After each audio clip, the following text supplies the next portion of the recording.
Hello there, welcome back to the Scot Goes Pop channel on YouTube. My name is James Kelly and it's the 12th of November 2021. So as I mentioned in my video yesterday, coming up for you next in the Scot Goes Pop Panelbase poll, we have the all-important voting intention numbers for Westminster for the next UK general election and also for the independence referendum, whenever that may be. But I am going to give those numbers to you right now in this video. Excitement plus, as Bill McLaren used to say. So just a reminder that on behalf of Scot Goes Pop, Panelbase interviewed a representative sample of 1001 voters in Scotland between the 20th and the 26th of October. And I'm going to start now with the Scottish voting intentions for the next UK general election. In first place, the SNP with 48% of the vote. That's up one on the most recent Panelbase poll, and it's also the SNP's best showing in any Panelbase poll for around a year. In joint second place is the Conservative Party with 21% of the vote, and that's down 2. Also in joint second place is the Labour Party. Obviously they also have 21% of the vote, and that's up 2. And that's actually the first time in this current Parliament that Labour have fully caught up with the Tories.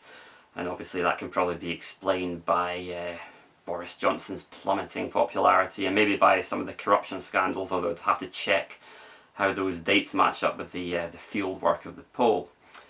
In fourth place, of course, is Liberal Democrats with 7% of the vote, and that's unchanged on the last poll. And other parties, including the Greens and ALPA, are on 4%, and that's also unchanged.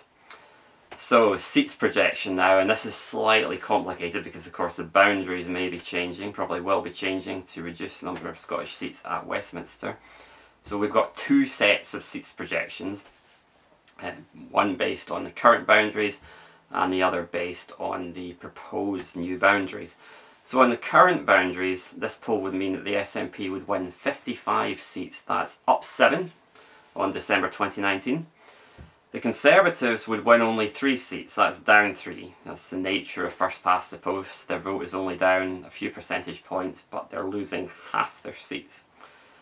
Labour would win 1 seat, and that's unchanged, and obviously that is Ian Murray. It would take nuclear Armageddon to dislodge Ian Murray from Edinburgh South, it seems. And the Liberal Democrats would actually be wiped out. They'd lose all 4 of their seats. But on the proposed new boundaries, it would be a different story. The SNP would win 53 seats, that's up 5. The Conservatives would win only 2, that's down 4. Labour would win 1 seat, that is Ian Murray.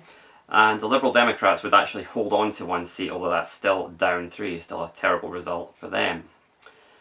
So turning now to the independence referendum numbers. The question of course is, should Scotland be an independent country? Yes, 47%, that's down 1. No, 53%, that's up 1. And before Don't Knows were stripped out, the numbers were yes 44%, no 50%, and Don't Know 5%.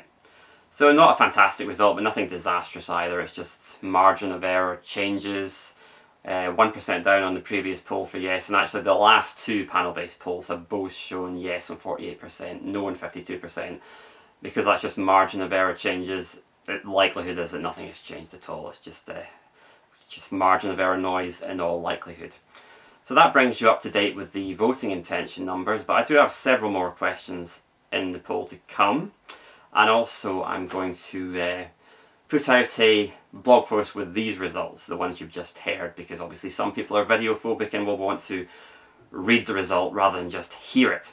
So look out for that later on tonight. But in the meantime, thanks for watching. See you later.